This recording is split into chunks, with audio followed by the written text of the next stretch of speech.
Mi hijo me preguntó por qué aún no lo había dejado encerrado afuera, y así me enteré de que en su casa anterior encerraban a los niños afuera como castigo. Daniel llevaba 2 semanas viviendo conmigo cuando dijo algo que me heló la sangre. Era principios de octubre, oscurecía más temprano cada tarde, y acababa de llamarlo para que entrara del patio trasero, donde había estado pateando un balón de fútbol. Entró de inmediato, siempre dócil, siempre observando mi cara en busca de reacciones. Le dije que la cena estaría lista en 20 minutos y que podía ir a lavarse. Se quedó de pie en el umbral entre la cocina y la sala, sin moverse, solo mirándome con esos ojos cautelosos. Finalmente dijo, ¿cuándo me vas a encerrar afuera? Pensé que lo había oído mal. Le dije, ¿encerrarte afuera de dónde? Señaló hacia la puerta trasera y dijo, afuera cuando me porte mal. ¿Cuándo me vas a hacer quedar ahí? Dejé la cuchara de madera que estaba usando para revolver la salsa de la pasta y me giré para mirarlo de frente. Le dije, Daniel, nunca te voy a encerrar afuera. ¿Por qué piensas eso? Su expresión cambió a una de confusión, una confusión genuina, como si le acabara de decir que el cielo no era azul. Dijo, porque eso es lo que pasa cuando rompes las reglas o contestas,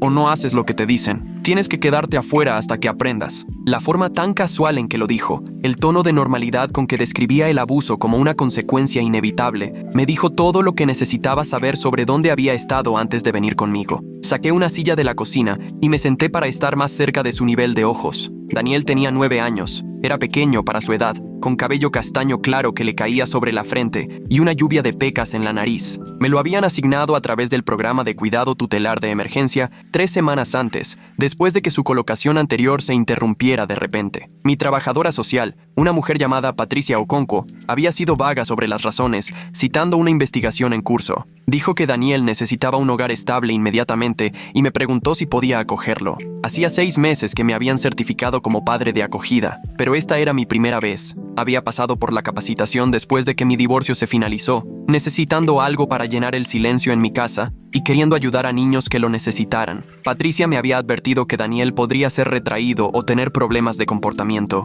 pero hasta ahora había sido casi inquietantemente dócil. Ahora entendía por qué. Le dije, Daniel, nadie te va a encerrar afuera aquí. Ese no es un castigo que yo use. Eso es algo que nunca debería pasarle a un niño. Procesó esto lentamente, su rostro mostrando duda. Dijo, pero, ¿y si me porto muy mal? ¿Y si hago algo malo? Le pedí que me dijera a qué se refería con muy mal. Enumeró cosas con una voz monótona. Contestar, no terminar la cena, hacer ruido después de la hora de dormir, olvidar los quehaceres, pedir cosas, llorar, quejarse de tener frío o hambre o cansancio. La lista era desgarradora. Comportamientos infantiles normales enmarcados como delitos dignos de un castigo severo. Hice la pregunta cuya respuesta temía escuchar. Daniel, en tu última casa, ¿con qué frecuencia te encerraban afuera? Lo pensó cuidadosamente, calculando. Dijo, quizás 3 o 4 veces por semana. A veces más si era una mala semana. A veces solo estaba afuera unas horas después de la cena. A veces toda la noche si hacía algo muy malo. Toda la noche. Un niño de 9 años encerrado afuera durante la noche. Mantuve mi voz firme y le pregunté qué significaba muy malo. Dijo, como la vez que entré sin permiso porque estaba lloviendo muy fuerte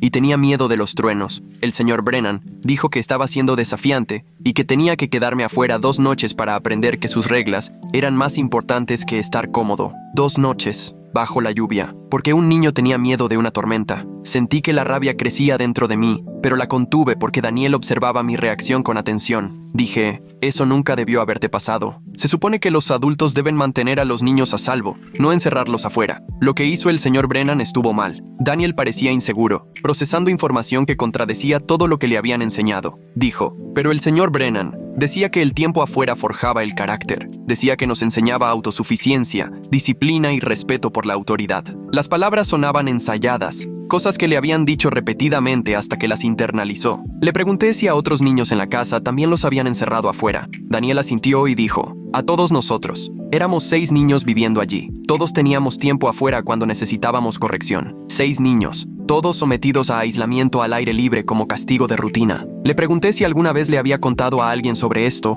a un maestro o a una trabajadora social. Negó con la cabeza y dijo, el señor Brennan nos dijo que si nos quejábamos con extraños, nos llevarían y nos pondrían en un lugar mucho peor donde realmente nos lastimarían. Dijo que el tiempo afuera era una disciplina suave en comparación con lo que hacían otros padres de acogida. Dijo que deberíamos estar agradecidos de que no nos pegara ni nos matara de hambre. La manipulación era sofisticada. Presentar el abuso como misericordia, convencer a niños traumatizados de que hablar resultaría en un daño peor. Le pregunté cuándo fue la última vez que lo habían encerrado afuera. Daniel dijo: la noche antes de que me mudaran aquí. Pregunté si podía repetir plato en la cena, y el señor Brennan dijo que pedir más demostraba codicia y falta de gratitud. Estuve afuera desde las 7 de la noche hasta que la trabajadora social vino por la mañana a recogerme. Pensé que estaba en problemas por pedir comida, pero luego ella dijo que me iba y que tenía que empacar mis cosas. Llamé a Patricia Okonkwo esa noche, después de que Daniel se fue a la cama. Le conté todo lo que había revelado sobre ser encerrado afuera como castigo, la frecuencia, la duración, los otros niños involucrados. Hubo un largo silencio en la línea antes de que Patricia dijera: Thomas, necesito que entiendas algo. Daniel fue retirado de la casa de los Brennan como parte de una extracción de emergencia. Recibimos un informe de un vecino que había visto a niños encerrados afuera por la noche con clima frío. Cuando investigamos, descubrimos que la situación era peor de lo que se había informado. Los 6 niños fueron retirados de inmediato. Estamos construyendo un caso, pero es complicado porque los Brennan han sido padres de acogida con licencia durante 8 años, sin quejas previas. 8 años. ¿A cuántos niños habían abusado durante ese tiempo? Pregunté cuáles eran las acusaciones específicas. Patricia dijo que no podía compartir detalles de una investigación activa, pero confirmó que el aislamiento al aire libre era una parte significativa de la queja. Dijo que un detective necesitaría entrevistar formalmente a Daniel para documentar sus experiencias. Preguntó si parecía traumatizado por la revelación. Le dije que había descrito ser encerrado afuera durante la noche en tormentas como si fuera completamente normal, lo que quizás era más perturbador que si hubiera estado visiblemente afectado. Patricia programó una entrevista con el detective James Kowalski para la semana siguiente. Los días siguientes revelaron patrones más preocupantes. Daniel a veces se paraba en la puerta trasera por la noche, solo mirando hacia afuera, y cuando le preguntaba qué estaba mirando decía: nada, solo revisando el clima. Me di cuenta de que estaba evaluando las condiciones, preparándose mentalmente para un castigo al aire libre que no iba a llegar. Por la noche, lo oía moverse en su habitación, y cuando iba a ver cómo estaba, lo encontraba completamente vestido en capas, con su chamarra puesta, acostado sobre las cobijas. Le pregunté por qué no estaba en pijama bajo las mantas y dijo: por si tengo que salir, es más rápido si ya estoy vestido. La adaptación práctica al abuso rutinario me rompió el corazón. Había aprendido a dormir preparado para el castigo. Le dije que no saldría por la noche, que podía usar pijama y meterse bajo las cobijas y estar cómodo. Asintió, pero la noche siguiente lo encontré vestido en capas de nuevo. El comportamiento estaba demasiado arraigado para cambiarlo con simples palabras de consuelo. En la escuela, su maestra llamó para expresar su preocupación. La señora Jacobson dijo que Daniel se negaba a salir al recreo. Cuando ella insistió, diciendo que todos los estudiantes necesitaban tiempo al aire libre, él entró en pánico y dijo que haría cualquier cosa que ella quisiera, que sería perfecto, solo que por favor no lo hiciera salir. La señora Jacobson dijo que lo había dejado quedarse en el salón durante el recreo, pero quería saber qué estaba pasando. Le expliqué en términos generales que Daniel venía de una situación difícil y tenía asociaciones negativas con estar al aire libre. La señora Jacobson fue comprensiva y dijo que trabajaría con él gradualmente. Esa noche le pregunté a Daniel sobre el recreo. Dijo: pensé que si salía, tal vez la maestra no me dejaría volver a entrar. Pensé que podría ser una prueba para ver si me quejaba del frío. El miedo era tan profundo y tan específico. Había sido condicionado para ver el espacio exterior como una zona de castigo, no como un área de juego. Durante la semana siguiente, aprendí más sobre el hogar de los Brennan a través de los comentarios casuales de Daniel. Mencionaba cosas de pasada, sin entender que eran revelaciones de abuso. Dijo una vez: al menos tu garaje tiene calefacción. El garaje del señor Brennan no la tenía. Así que cuando teníamos que dormir ahí, hacía mucho frío. Dormir en el garaje. Le pregunté cuándo sucedía eso. Daniel dijo: si todos los lugares de afuera estaban ocupados porque varios niños necesitaban corrección al mismo tiempo,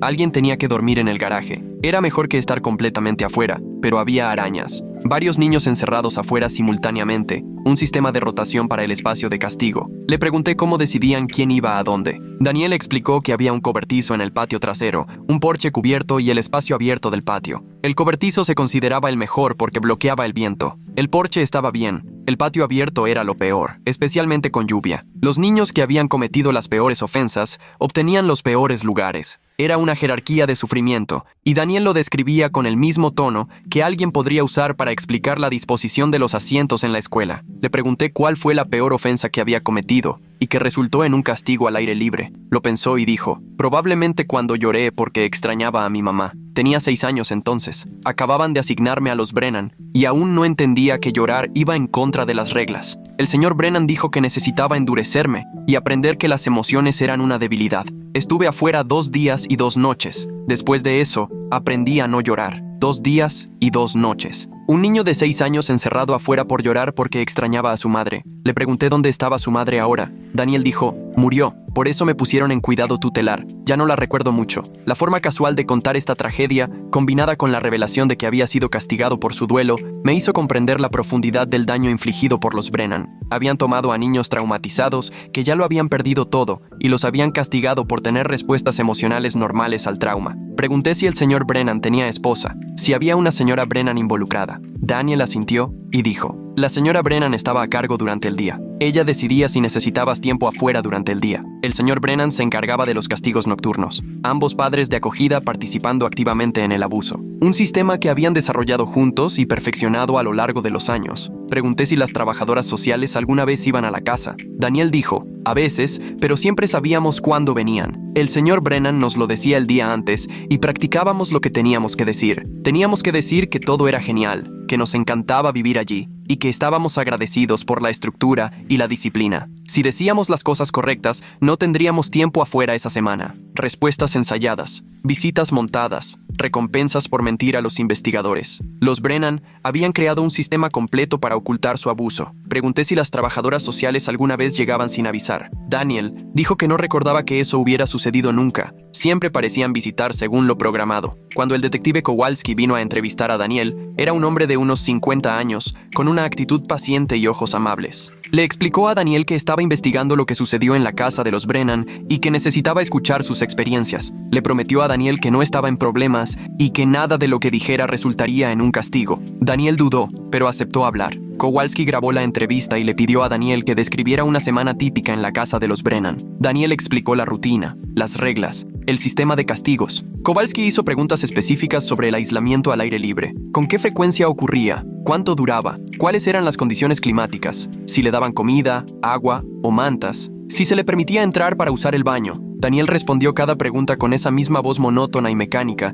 describiendo el abuso en los términos que le habían enseñado, que eran disciplina normal. Dijo que generalmente no les daban comida durante el tiempo afuera, porque el punto era aprender del malestar. A veces la señora Brennan traía agua si hacía calor, pero no siempre. No había acceso al baño. Si necesitabas ir, simplemente ibas en el patio y esperabas no meterte en más problemas por ello. Las mantas solo se permitían si estabas afuera más de una noche y solo si la temperatura bajaba de 0. El señor Brennan decía que cualquier cosa por encima de 0 era soportable y forjaba el carácter. La expresión de Kowalski se mantuvo profesional, pero vi cómo se le tensaba la mandíbula. Preguntó si Daniel había visto alguna vez a alguno de los otros niños lesionarse durante el tiempo afuera. Daniel asintió y dijo, una niña, Maya, tenía 7 años. La encerraron afuera durante una tormenta de nieve. Cuando la dejaron entrar a la mañana siguiente, tenía los dedos morados y no podía dejar de temblar. La señora Brennan dijo que estaba siendo dramática, pero más tarde la llevaron al hospital. Nos dijeron que dijéramos que había estado jugando afuera y había perdido la noción del tiempo. Una niña de 7 años con congelación por exposición forzada al aire libre y los padres de acogida instruyendo a los niños para que mintieran al respecto. Kowalski preguntó si Daniel sabía qué pasó con Maya después del hospital. Daniel dijo, la mudaron a otra casa de acogida.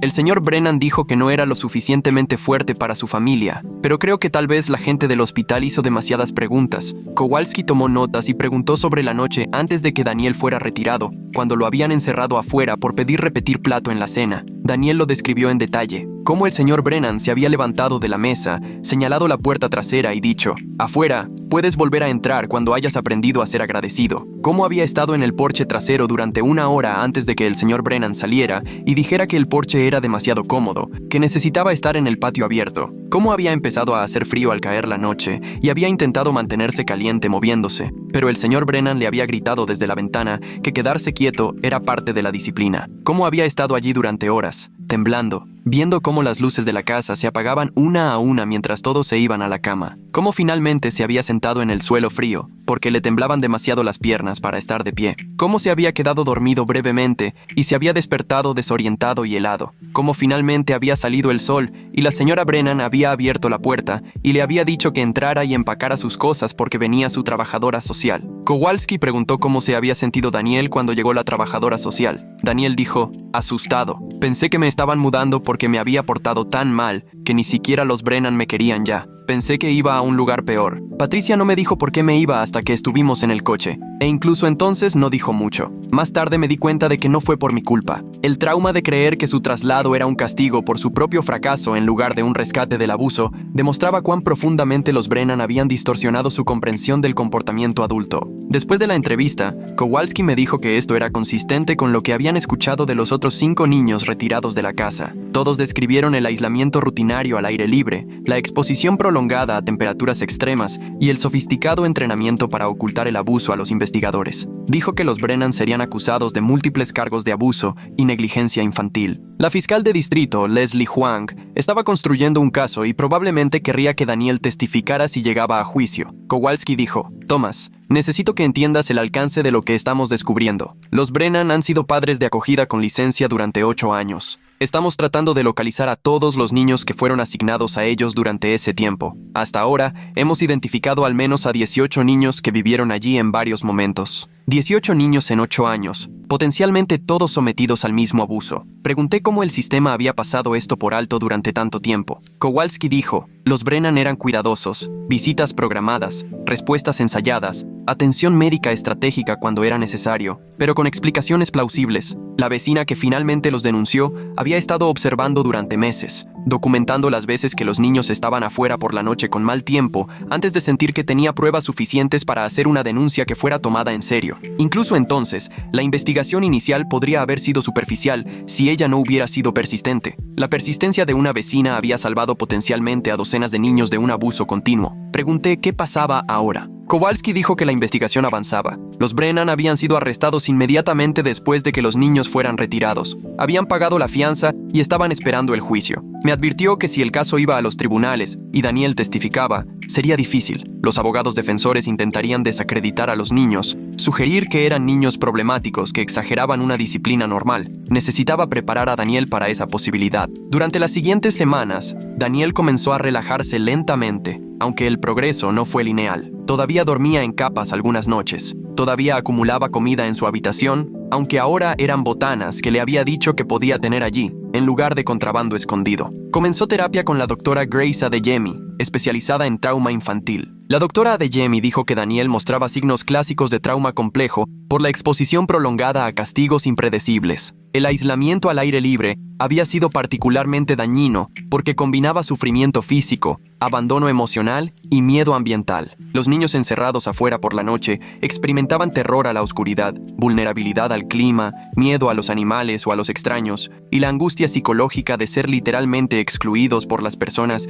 que se suponía debían cuidarlos. Dijo que la recuperación llevaría tiempo y constancia. Daniel necesitaba aprender que el hogar era seguro, que se podía confiar en los adultos, que sus necesidades básicas se cubrirían incondicionalmente. El gran avance llegó 6 semanas después de que Daniel se mudara conmigo. Era finales de noviembre, ya hacía bastante frío, y había mencionado que deberíamos comprarle un abrigo de invierno más grueso. Él había asentido, pero no parecía entusiasmado. Esa tarde lo encontré en el patio trasero al anochecer, de pie en el frío sin chamarra, simplemente parado ahí. Salí y le pregunté qué estaba haciendo. Dijo: probando. Quería ver si todavía podía hacerlo, estar de pie afuera en el frío. Quería saber si era lo suficientemente fuerte. Lo entendí. Estaba tratando de demostrarse a sí mismo que había sobrevivido, que los Brennan no lo habían quebrado. Le dije: Daniel, no necesitas ponerte a prueba, no necesitas demostrar que eres fuerte. Eres un niño. Tienes derecho a tener frío y entrar. Me miró con lágrimas en los ojos, la primera emoción real que le había visto, y dijo: ¿y si cambias de opinión?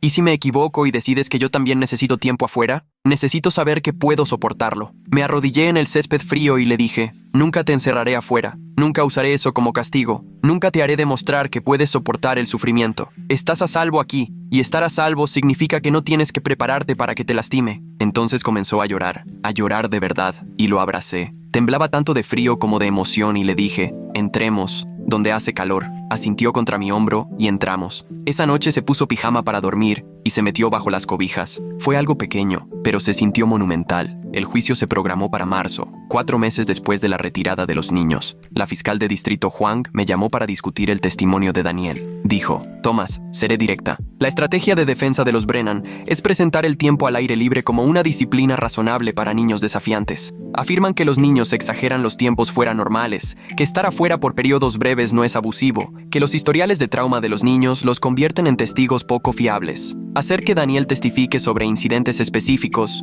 duración, condiciones climáticas y sufrimiento físico fortalecería significativamente nuestro caso. Le pregunté si podría condenarlo sin el testimonio de Daniel. Leslie dijo, probablemente sí. Tenemos el testimonio de los otros niños, registros médicos, la documentación de la vecina y testigos expertos. Pero el testimonio de Daniel sería poderoso porque es elocuente y específico. El jurado necesita entender que no eran breves tiempos fuera. Fue una exposición prolongada, equivalente a tortura. Hablé con la doctora Adeyemi sobre si Daniel estaba listo para testificar. Dijo, testificar podría ser empoderador, dándole voz en su propia justicia, o podría ser retraumatizante, obligándolo a revivir el trauma mientras sus abusadores observan. Creo que Daniel debería decidir. Cuando le pregunté a Daniel si quería contarle al juez lo que sucedió en la casa de los Brennan, se quedó en silencio durante mucho tiempo. Finalmente dijo, si lo cuento, ¿ayudará a asegurar que no puedan hacerle esto a otros niños? Le dije que sí, que eso era exactamente lo que haría. Respiró hondo y dijo, entonces lo contaré. Tengo miedo, pero lo haré.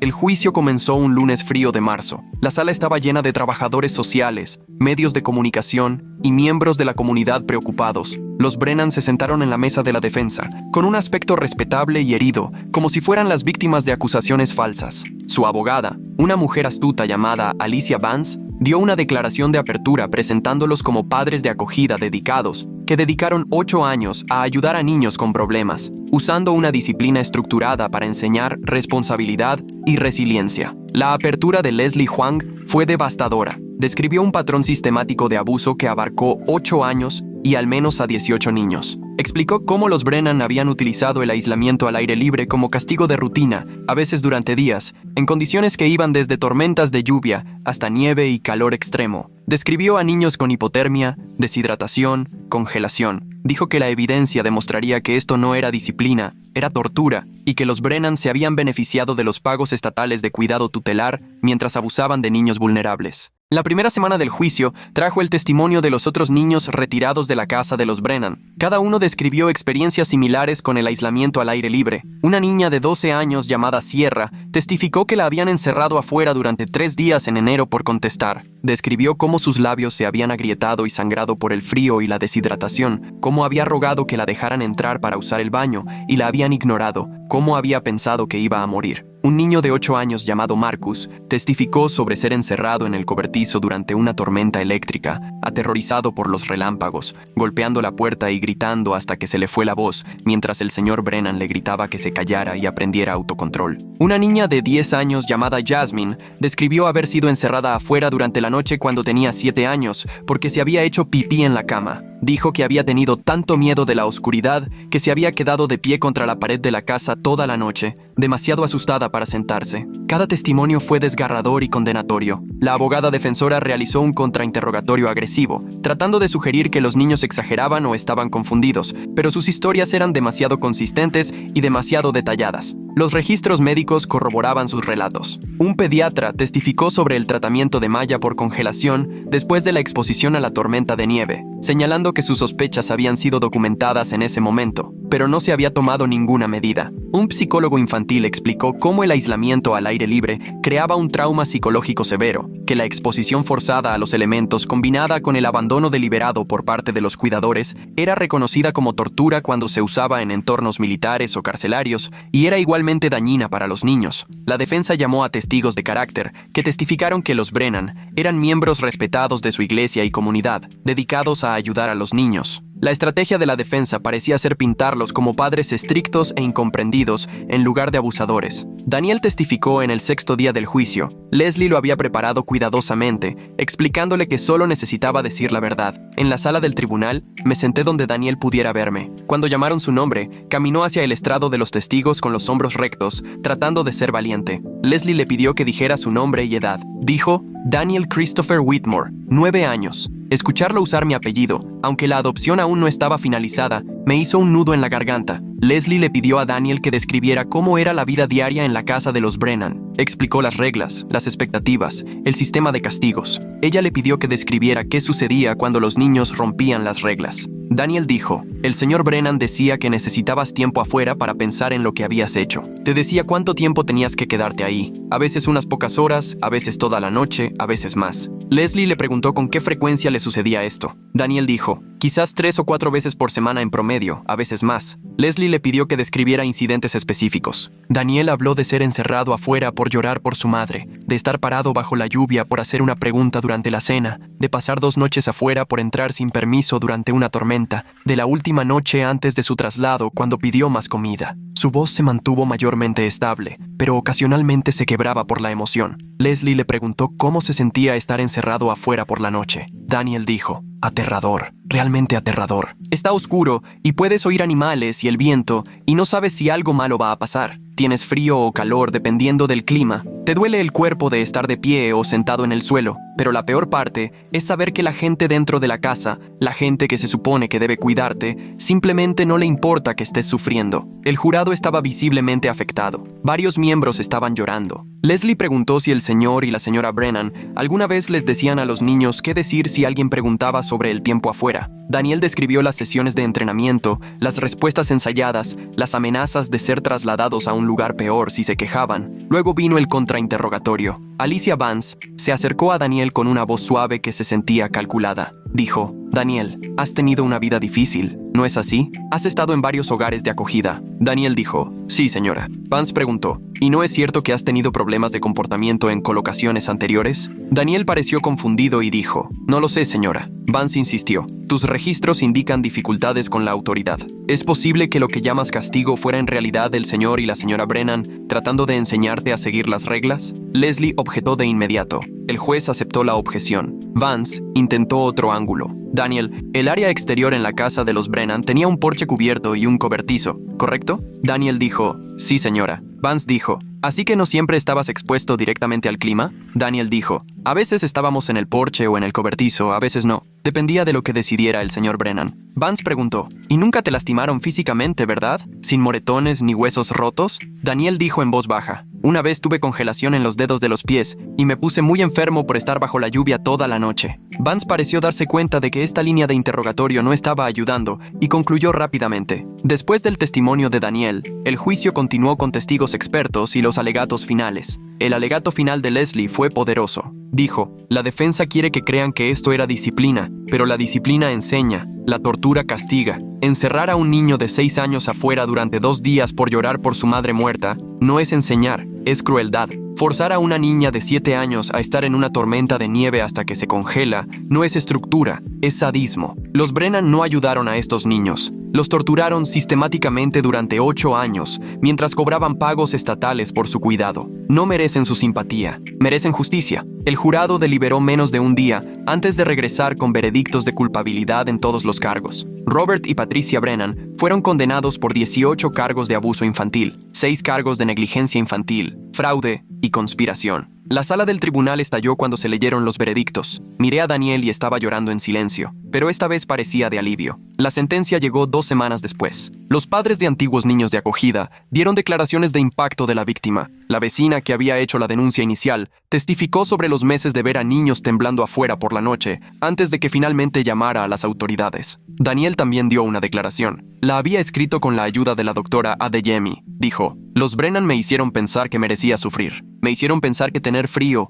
miedo y estar solo era mi culpa por no ser lo suficientemente bueno. Me tomó meses con alguien que realmente se preocupaba por mí antes de que pudiera siquiera empezar a creer que eso no era verdad. Lo que hicieron no fue disciplina, fue tortura, y se lo hicieron a muchos niños durante muchos años. Nunca se les debería permitir estar cerca de niños de nuevo. El juez sentenció a Robert Brennan a 20 años en la prisión estatal y a Patricia Brennan a 18 años. El juez dijo, tomaron a niños vulnerables que ya habían experimentado traumas y les infligieron una crueldad adicional bajo el pretexto de la disciplina. Manipularon el sistema que debía protegerlos. Priorizaron el control y el beneficio sobre su bienestar y seguridad. Sus acciones constituyen uno de los abusos más atroces de la autoridad de padres de acogida que este tribunal ha visto. Mientras se llevaban a los Brennan, Patricia miró hacia atrás con una expresión de indignación, como si todavía creyera que no había hecho nada malo. El sistema de cuidado tutelar experimentó reformas significativas a raíz del caso. Se implementaron visitas domiciliarias obligatorias y sin previo aviso. Nuevos protocolos requerían que los niños fueran entrevistados en privado,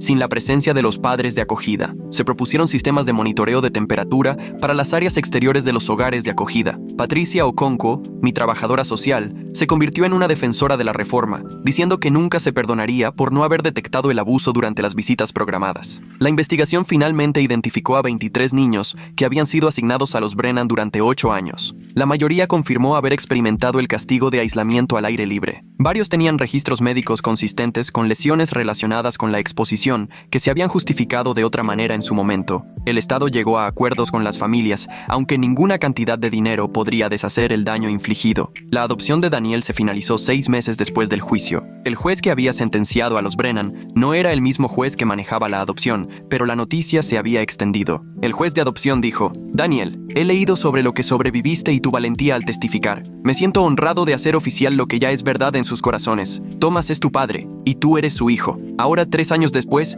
Daniel tiene 12 años y está en 7º grado. Todavía ve a la doctora Adeyemi mensualmente. Juega al fútbol y le va bien en la escuela. Tiene amigos, pijamadas y problemas normales de un niño. Todavía tiene momentos en que el trauma resurge. El invierno pasado, durante una tormenta de nieve, lo encontré de pie junto a la ventana, viendo caer la nieve con una expresión tensa. Dijo: antes me daba mucho miedo la nieve. Le dije: ya no tienes que tener miedo. Asintió y dijo: lo sé, pero a veces me acuerdo de todos modos. Esos momentos son menos frecuentes ahora, más espaciados. La semana pasada, estábamos sentados en la cena, y dijo algo que había estado esperando escuchar durante años. Dijo: papá, me alegro de que nunca me encerraras afuera. Le dije: nunca lo habría hecho. Sonrió y dijo: ahora lo sé, solo me tomó un tiempo creerlo. Esa conversación se sintió como el cierre de la pregunta que lo había iniciado todo. Mi hijo me preguntó por qué aún no lo había dejado encerrado afuera, y a través de años de paciencia, amor y justicia, finalmente había aprendido que el hogar significa seguridad sin condiciones. Los Brennan están en prisión, donde pertenecen. Daniel está prosperando, y a veces eso tiene que ser suficiente.